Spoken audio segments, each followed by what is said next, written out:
right, I think it's time to start. First of all, thanks for being here. I know it's late in the day, and you've probably seen way too many talks that you wanted. But yeah, thanks for being here. My name is Mete Atamel. I'm a developer advocate at Google. And today I want to talk to you about open standards for building event-driven applications. Basically, I want to talk about two open specs that has been useful for me when I'm building event-driven applications, and I'll tell you what I learned, and hopefully it will be useful to you as well. If you want the slides, it's already on speaker deck, so feel free to get it from there. I will also try to show, not demos, but some small demos, but they're already on a couple of repos. And I'll share the links of those at the end of my presentation as well. Okay. First of all, let's do a little introduction. Let's say you want to build an event-driven architecture, right? And I'm just simplifying here, but let's imagine that you're building an order processing system. So people order some stuff, right? And if you want to do this in an event-driven kind of way, what you would normally do is that maybe you have a front end that receives the orders from the users, and the front end does its work. Then it's event-driven, so it will emit an event. So in this case, maybe the event is order received. And then typically you will have a backbone, like a message broker or event bus that will get that event, and it will figure out, okay, where should this event go? Then it knows that it's the payment processor that needs to receive that event. So payment processor will receive that event. It will do its part, and then it will emit another event, this time payment processed, and so on and so forth. So this is event-driven, and the beauty of it is that you have these different services. Some of them are running on App Engine, some of them are running on container services like Cloud Run, and some of them are running on Cloud Functions. They don't know about each other, they don't care about each other, they don't communicate directly, they communicate indirectly through events. Because of that, things are easier to change. You can add and remove services in an easier way. Of course, there are complications around events too, like how do you trace them, things like that. But at least this is what I mean by an event-driven kind of system, loosely coupled services that communicate events via events indirectly.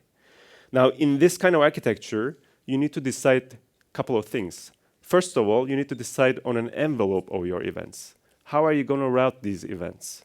And what information you're going to use to route these events? And the second thing that ideally you should do is figure out which service publishes or subscribes to what events, right?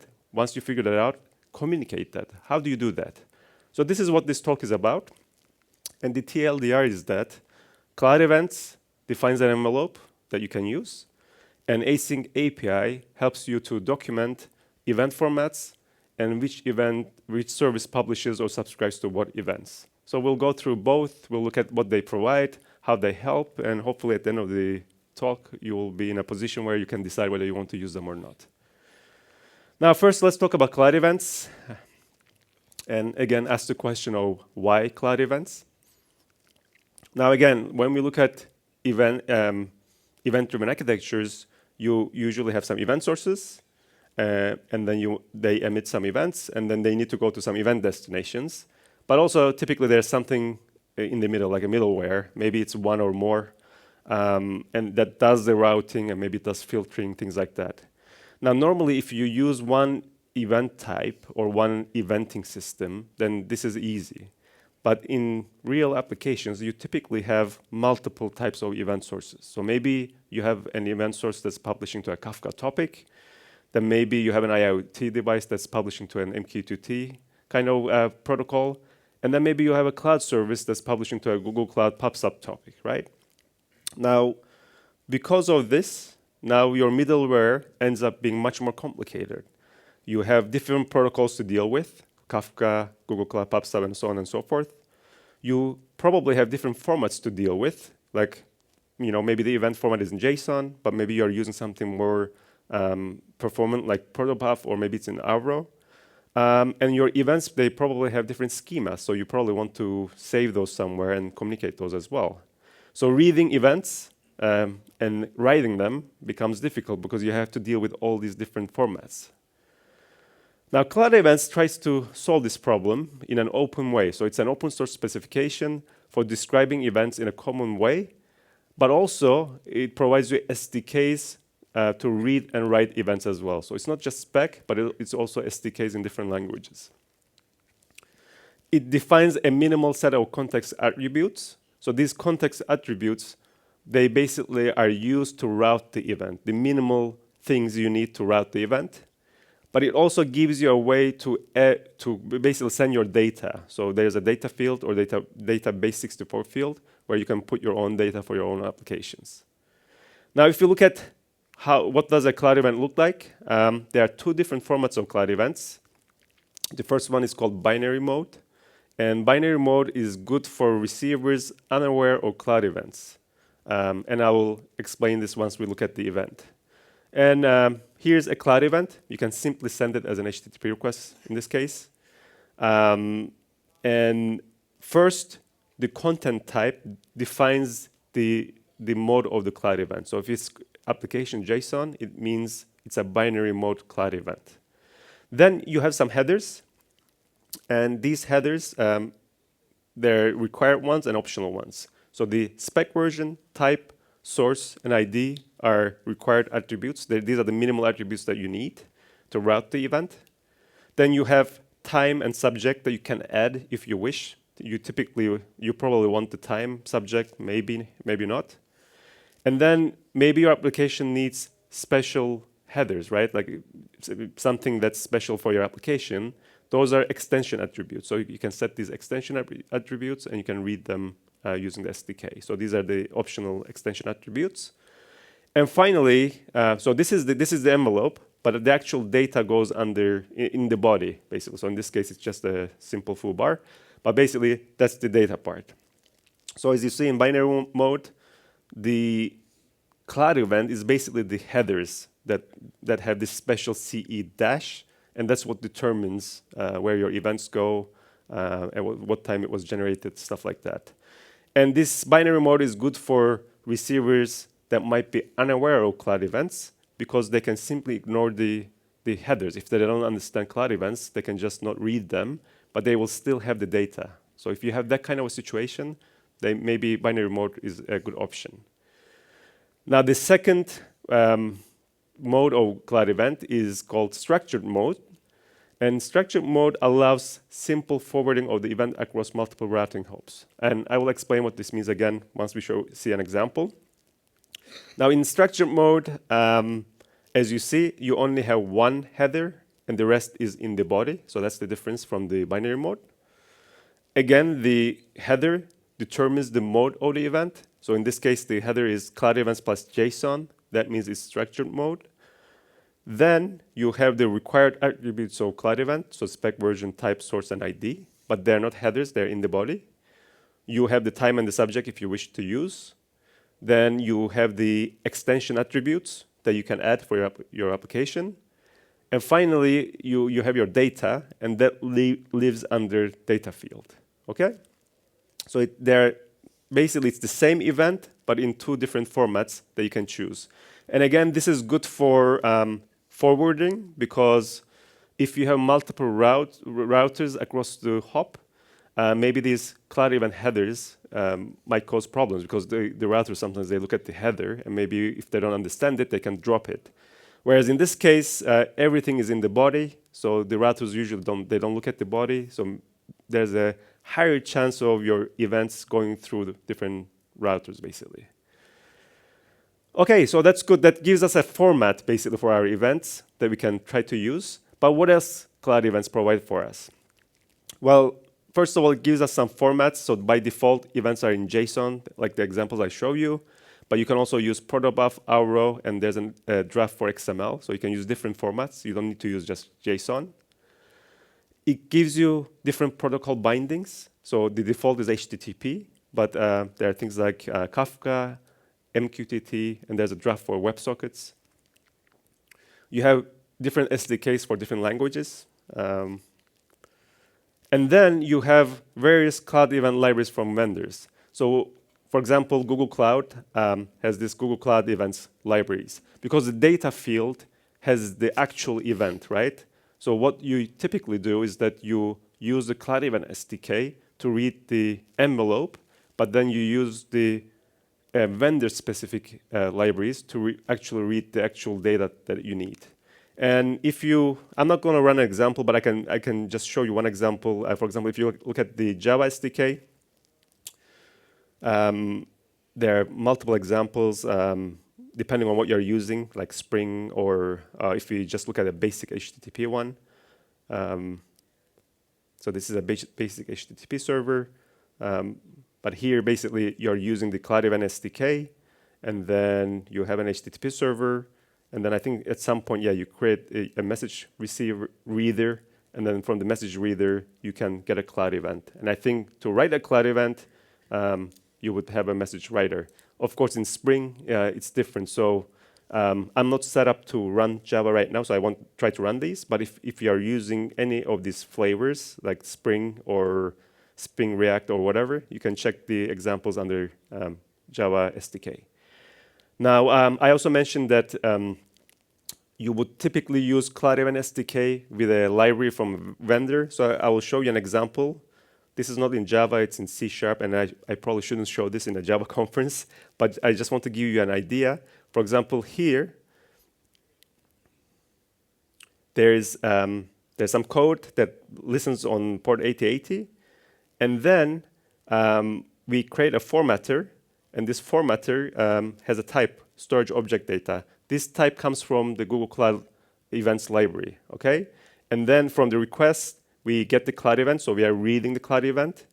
And then we print the cloud event, so this is the typical cloud event stuff. But then the data also has storage object data because we are using the Google Cloud storage library to read the body of it. So for Java, it's also very similar, and you can take a look at it later. Okay. However, you need to keep in mind that not all things work with all the combinations that I talked about. For example, there's something called batch mode, where you can send multiple cloud events in one request, but it doesn't work in all protocol and SDK combinations. For example, in Java SDK, it supports HTTP and Kafka in batch mode, but it doesn't support MQTT in batch mode. So you need to pay attention to that. Similarly, not all event formats are supported in each SDK. Again, I will give an example from JavaScript SDK. It supports JSON, but it doesn't support Avro or protobuf. Not all protocol bindings are supported in each SDK. Again, JavaScript SDK supports HTTP and Kafka, but it doesn't support AMQP, MQTT, and NUTS, right? So you need to keep these in mind. So depending on what language you want to use, you want to go to that language and see what combination it supports, depending on your protocol and all that, right? And then there's 3 upcoming specs in CloudEvents: Discovery API, Subscription API, and Schema Registry. These are all about how do you discover events, how do you subscribe to them, and also what are the schemas of these events. They are not implemented yet, they are proposals, but it's something that I'm keeping an eye on because they also are very similar to the next spec that I'm going to talk about, which is the AsyncAPI. But yeah, they're coming up in the next version of CloudEvents. All right, so as I mentioned, in event-driven architectures, you need to decide on the envelope of the events. So I'm proposing that Cloud Event, it's an envelope that you can think about using. It's open source, and it's also, there's good vendor support as well. Google Cloud has something called EventArc that uses Cloud Events. I know Adobe has their I/O events that use Cloud Events. I know Azure has EventGrid, I think, that uses Cloud Events. So there's more and more support for Cloud Events, so it's something to keep in mind as you're implementing your event-driven architectures. Now, the next thing that we need to think about is, okay, we choose the format of the event, but how do we decide which service publishes and subscribes to what events, and how do we communicate them? So that's what AsyncAPI is all about. So let's take a look at that. What is AsyncAPI? It's another open source specification to define async APIs. So if you know OpenAPI for REST APIs, basically async API is for event-driven APIs. But it's not just spec, again. It provides you tools to visualize these specs so you can see your event-driven services in a nice visualization, and I'll show you an example of this. And it also gives you generators to generate code from definitions in various languages. So you can take the spec and generate some code and to test it out. Although I have to say that generators are good for testing, I wouldn't really generate and use them in production or anything like that because they seem to be, they get broken quite often and the code is not that great as far as I can see. So the main concepts in AsyncAPI, what do you need to know? These are the main concepts, and maybe I will go to my repo to show them in more detail because it's nicer there. So first, you have an application at the top. You define what your application is about. Then underneath, you have a server. So how can you communicate with this application? Is it Kafka? Is it RabbitMQ? Is it Google Cloud? Then under the server, you have channels, one or more channels. So how do you actually send the events to these servers? And the channels can have like topics and queues and routing keys and paths and stuff like that. Then the channel will also have a protocol. So are you talking about HTTP, WebSockets, JMS, or something else? And then finally, so the channel is that, and then we talked about the protocol, and then you have producers and consumers. And they exchange messages. So you need to define those messages. So that's another part of the spec. And finally, you have bindings. So the AsyncAPI provides this mechanism to extend it for different protocols. For example, for Google Cloud, there's Google Cloud bindings. There's Google Cloud PubSub server binding. So to define a Google Cloud PubSub server. There's channel binding, operation binding, message binding, so on and so forth. So that typically what you would do is that you would use the AsyncAPI spec, and then depending on the vendor you're using, you will use their bindings to define exactly how you're using that. And the other thing I want to point out is how is AsyncAPI different from OpenAPI? That's a question that comes up quite often, and actually there's this nice visualization that we can take a look. So if you know OpenAPI, you define your info about your application, your server and security. So that part is pretty similar. But then in OpenAPI, you have the notion of paths, right? It's path-driven. So you define a path, and that path goes to some code.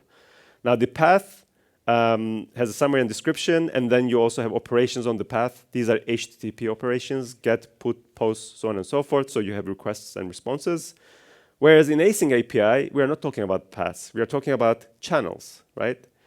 And the channel has operations, but these operations are very simple. It's either publish or subscribe. There's no this full HTTP get, puts, and post. And I'm going to talk about what I mean by publish and subscribe because it can be confusing a little bit. Then once you have your publish and subscribe, you also need to define, instead of requests and responses, you need to define your messages and your messages headers and payloads, so on and so forth. And the rest is pretty much the same. The components will have your schemas, your message definitions, just like OpenAPI where you define your responses and requests, and so on and so forth. Okay, so we covered the main concepts in AsyncAPI. We talked about OpenAPI versus AsyncAPI. Now I want to get into like how does an AsyncAPI definition looks like. So this is the simplest definition that you can have in AsyncAPI. And let me actually show this on GitHub. So in this simplest definition, you need to tell AsyncAPI what version you're using. By the way, 3.0 just came out, so I need to update these samples, but 2.6 was the latest before that. You need to define your application and maybe a version. And then you need to define a channel at the bare minimum. The channel, the name of the channel is whatever you choose. So in this case, we're just calling it a hello channel. And then you need to define the operation on the channel. So in this case, the operation is publish to the channel. Well, what can you publish? You can publish a message. So this is the message part. And then you need to define the payload of the message. And now here we are keeping it really simple, and we're saying that, okay, this payload is just string. So basically what I'm saying here is that I have this application with a single channel, and you can publish string to it. That's it. Now, if you look at another slightly more complicated sample, in this case, again, we start with AsyncAPI. We are defining a server. You typically need to do this because you need to tell people what kind of server with what kind of protocol they should reach to your services. So in this case, it's an AMQP server. Then you need to define channels on that server. So the channel is, again, hello, just like before. And you can publish to that. And the message, now this time, we are saying the message is ref. So we are referencing to a message. And this message is a hello message. We're going to define that later. Similarly, we have another channel called goodbye. And then we can publish to that as well. But this message has to be a goodbye message. So it's a different type of message that we'll define again. And all of this is defined under components. So under components, we are defining messages. And the first one I define is hello message. And the payload is an object. And then the object has a name, which has a type string. And then it also has sent at property, which is defined later. And then the goodbye message is also an object that also has sent at, right? And then finally, you define send at under schemas. And then this is just a string with a description, and then the format is date time. So it's a date time string. So this is roughly how you define your async API definitions. Of course, in a real application, it gets much more complicated. But thankfully, there's visualization tools that helps you to visualize this. So I'll show you that later. But this is what async API looks like. In terms of the tools, yeah, there's Async Studio to visualize these YAML files.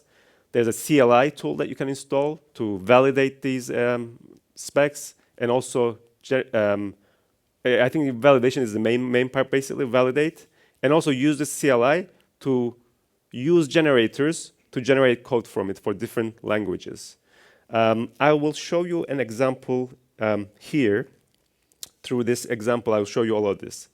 So as I mentioned on the channel, there's the operation of publish and subscribe. And this can get a little bit confusing, so I want to talk about this a little bit.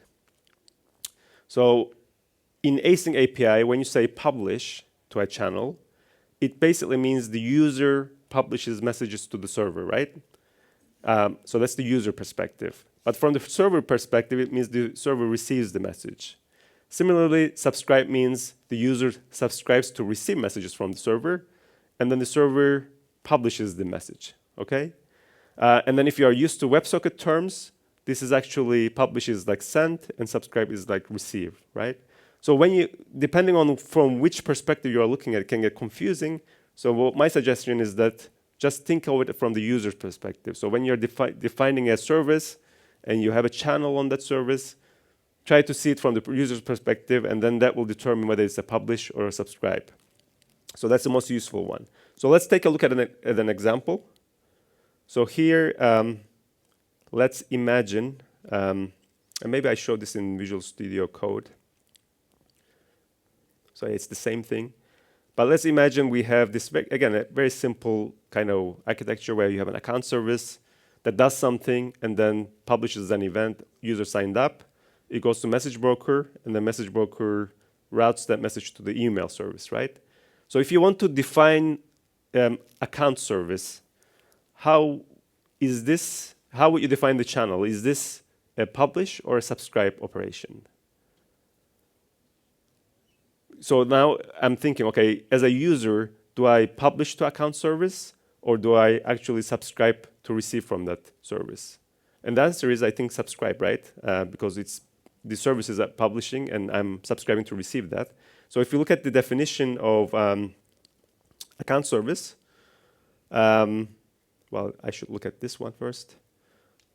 So I'm defining my servers, but then the important part is the channel. So I'm defining my channel, and it's a subscribe operation, because as a user, I will receive messages from that, right? And then the rest of the definition is defining the message and the schema of the message, so on and so forth. It's not that interesting, but the important point is that this is a subscribe operation. Now, if you go to email service, is the channel publish or subscribe? In this case, as a user, again, I'm thinking in terms of the user. As a user, I publish a message to the email service, right? I'm not receiving anything from that, so that's a publish operation, I think. And let's take a look. So again, I define these in two separate YAML files with the same servers and messages and so on and so forth.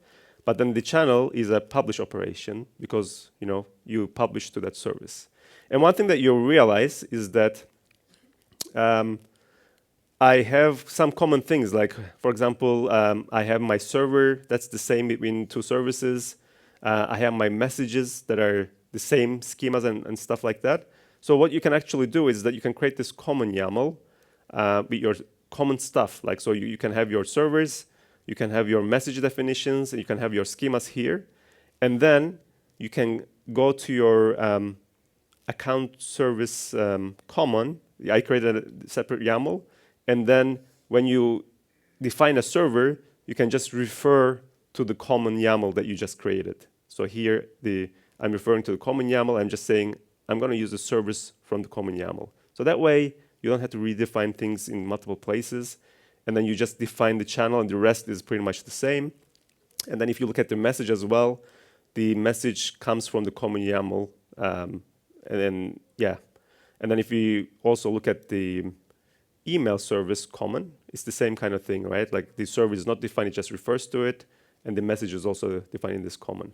And then if I actually let's take one of these, maybe this one, and if I copy this, and let me see, where's my, there's this async, and let me paste this here. There's this async studio. You can run it locally, but it's also online as well. You can paste your definition, and then it gives you this visualization where you can see your servers, you can see your operations, and then you can look at the payload. Oh, it's supposed to be display name string, email string, and then you can even see some examples, like how you can invoke this this service, which is nice. There's some other things like visualization, so you can see that account service. You can subscribe this message to this service, and if you have multiple things, it will all show up here, which is really useful in terms of communicating your intention with these services. And the other thing that you can do is you can generate code from this. So you need to install AsyncAPI CLI, which I already did, and you need to, and I also installed the MQ2T that I'm going to use to test my services. We define our specs already, so the account service and email service, I already show you them. So one thing that you can do is you can use this AsyncAPI CLI to validate your definitions. And actually, let's go back here. And yep. So I already have everything. Let me make this a little bit. Okay. So if I do, for example, it's very difficult to, well, I'll do it from here. Okay, so if I do AsyncAPI validate, so it will run validation on it. It will give me some warnings, but at least there's no error. So I know that it's a valid kind of definition. I can do the same for email service, but yeah, I know it's valid, so it should work.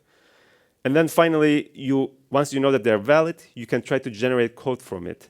The code comes from another generator repo, so maybe I show you that first.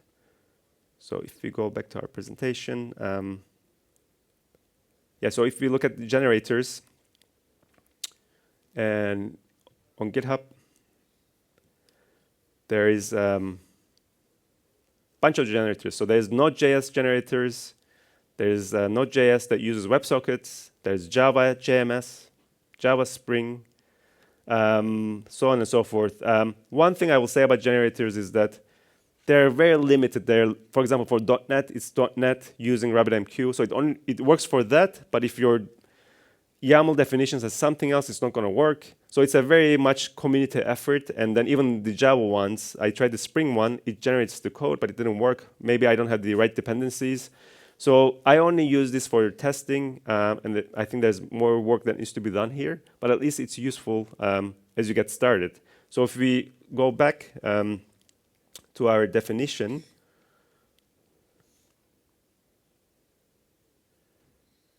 so what you do is, again, you use the AsyncAPI generate, the CLI, and then you define your template. So in this case, I'm defining the Node.js template. I'm going to use Node.js template. And then you also point to your YAML. So let's do that. And by the way, I will change this to email service 2 because I already have it generated and I don't want to mess that up.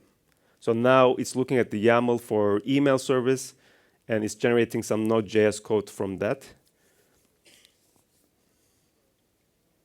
And maybe I can show you the Node.js as well.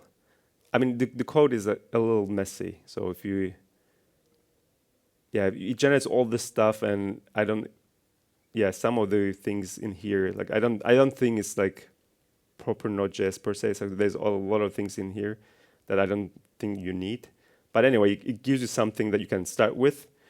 And then once it's generated, we can go to email. I'll go to my previously generated code. And then you can do npm install, but I already have that, so I'll just do npm start. And then this will start our service. So now I think this is the email service waiting for messages. Then to send a message, I'm going to use the MQTT library. And I'm just going to say, this is the topic, and this is the server, and this is the message I want to send. And once we do that, I think the server received my thing. So it's good for testing, but as I mentioned, it's very limited kind of, if you use MQTT with Node.js certain version, it works, but anything else, then you'll have problems, and maybe it's easier just to not rely on that.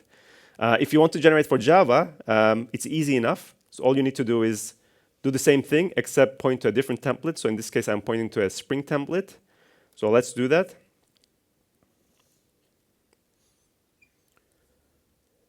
But I won't run this because it's not going to work on my machine. And if any of you know this stuff, maybe you can help me to debug it. But I think I don't have the right dependencies. But at least you will see that, let's see, Spring, source. Oh, no, sorry, this is not Spring. Where is the Spring one?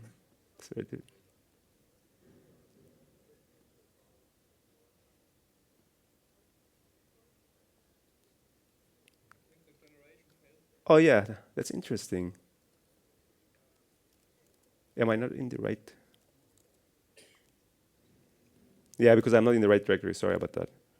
Yeah, so let's try again.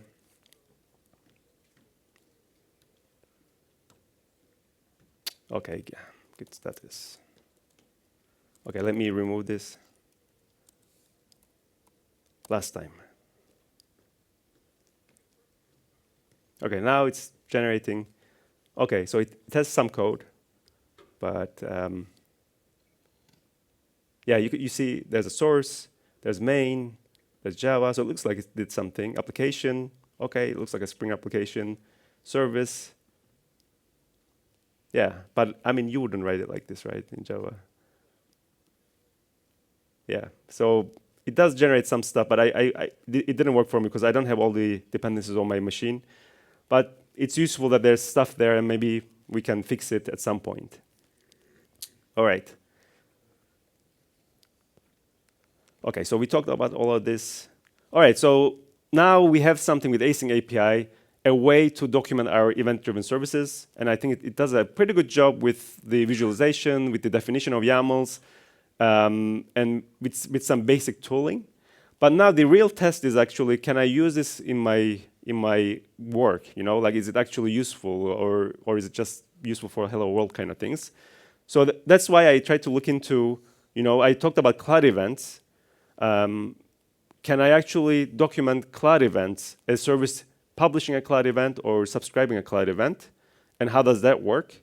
And also, I do stuff on Google Cloud. So can I actually document Google Cloud PubSub kind of applications using AsyncAPI? So just to show you, well, first of all, can you use CloudEvents and AsyncAPI together? The answer is yes. I tried it and it worked. But I want to show you the details. Let's make this a little bit smaller. So as a recap, in CloudEvent, there was two modes. The structured mode, where you have everything, all the CloudEvent headers and all the data in the body of the message. So how do you document a service that basically publishes this Cloud event? It turns out it's actually quite simple. So let's look at this structured mode. So here I'm defining an account service that's using the Cloud event structured. I'm defining my channel and the message. And now I want to say in the message, I want to make sure that this is a cloud event, right? So what I did is that I define my header. And remember, the header for this mode was supposed to be CloudEvents JSON. So this basically says the header has to have this content type. But then the payload is defined here. And then if you look at the payload, I am referring to a spec. And this spec is the cloud event spec published by CloudEvents. So if you look at this spec, I don't know if we can click on this, but if I copy this, this is published by CloudEvents people. You see that this is all the properties, spec version type, data schema, subject, stuff like that. That's published by CloudEvents people. And what I can do is I can just simply refer to that. And by that, I'm making sure that people are sending me cloud events. And if I actually take this and copy, and let's put it here. And let's look at it here. So now I'm looking at the definition of it visually.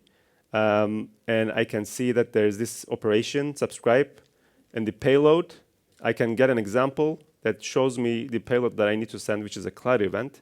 So this is pretty useful, right? And then I also see that I should see that the header should include that mandatory thing, but I don't have that. But at least I see that what payload I need to send. Now, the other part was the other mode of cloud events. So let's take a look at that one. So in the other mode, in the binary mode, we have headers as a cloud event, right? And then the body is actual data. So how can you describe this in the async API? Initially, I couldn't find a way. So I said, okay, this is the end of async API. You know, it can do simple things, but it cannot do this kind of things. But it turns out it can. There's something called message traits in cloud events. Message trait is a way to say, you know, all these messages should have these values, these headers, right? So what you can do is that you can define these cloud event headers as message traits, and then you can refer to them from your async API definition. So let's take a look at that one. So first, I define my cloud event message traits. I did this myself because cloud events, at least I couldn't find that cloud events have these traits anywhere. So what I'm doing here is that I'm defining these headers, and I'm saying that, okay, these headers, spec version, ID, source, and type is required, and then the other ones, like the subject and time, they're not required, but I list them here. So this is how you define a trait, what should be in the message, in all messages. And then, if you look at the binary definition, then I do everything the same, except when I define my message, the traits, there's a traits section, and I just refer to my GitHub, and I say, okay, make sure my messages have these traits. By doing that, I'm making sure that all my messages have these headers. And again, if I copy this and put in async API Studio, it will show me examples of messages with these right headers, which is really useful. Okay, so the first test was successful, and the last thing I looked into was, okay, I do things on Google Cloud. You know, I know it's not open source, PubSub, so can I actually define my PubSub topics using async API together? And the answer is the same. Yes, you can do that. How can you do it? Well, there's things called bindings. And Google Cloud PubSub team, someone from PubSub team, they publish bindings for async API. So what you do is that you define your server again, and then you define your channels.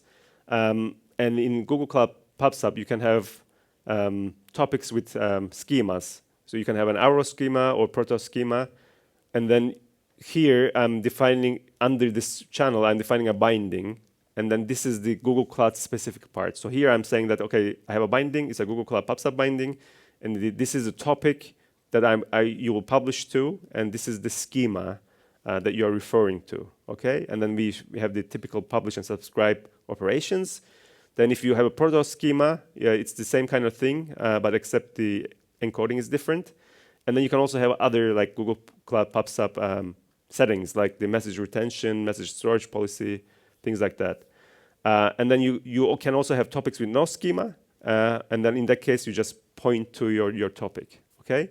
And actually, one of the engineers, he is working on a tool to kind of look at you could look at your pub subtopics and then kind of generate this automatically, so you don't even have to manually maintain this. But it's not there yet. Once it's there, I'll talk about that. Okay, that's all I wanted to say. So hopefully this was useful to you. I mean, CloudEvents, it's becoming more popular, and AsyncAPI, even though there's a little bit of learning curve at the beginning, I think once you get used to it, it's useful to have it so that you can kind of document your services. The presentation is here, and then if you want to look at more demos than I showed today, I have 2 repos, this one for CloudEvents and this one for AsyncAPI. So feel free to check them out. And yeah, thanks very much for being here. I think we have a little bit of time, so if you have any questions, I'll be happy to take some questions. Thanks very much.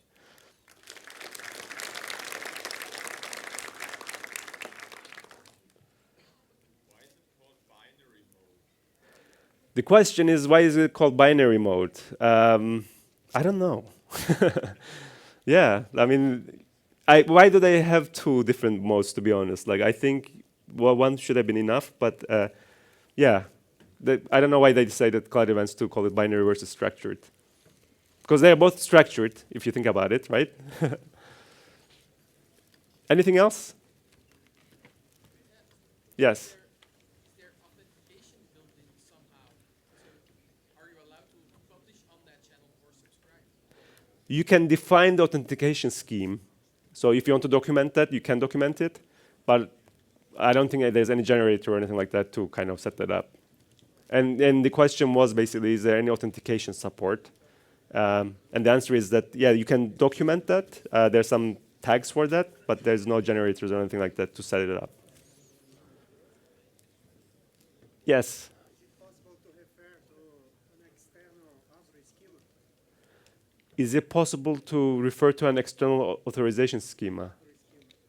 What scheme? Avro scheme. Maybe. I haven't tried. I don't know. Yeah. Yeah, the answer is I don't know. I haven't tried it. I mean, you can refer to, I show you, whatever is on GitHub, you can refer to it, like the specs. But our schema, I don't know. I don't think so.